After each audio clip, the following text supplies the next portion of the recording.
Ребята, приветствую. Сейчас буду готовить чагыр. Нам готовили мама с бабушкой в детстве. Так сказать, вкус детства. Значит, сюзьмё– это подсоленный кисломолочный продукт, сармай, топленое масло, лучок репчатый, зеленый лучок, на любителя, лепешка. Сейчас покажу, как нам готовили ее.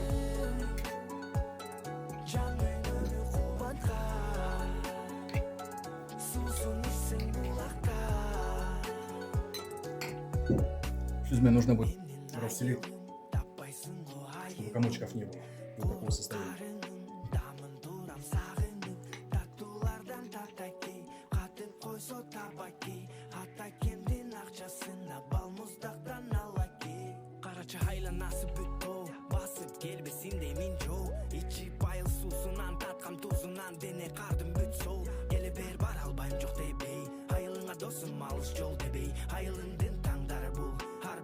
Seni koy berбей жайыкталат чуркап күндү чарчоо дегенди билбейсиң го апаңдын үнүн алыстан укмайынча көчөдөн үйгө такыр кирбейсиң го чөмүлүп ойноп аккан сууга жегине чыгып кайра коргап ким карайт эле деп ичиңен кийимиң калса сенин болгон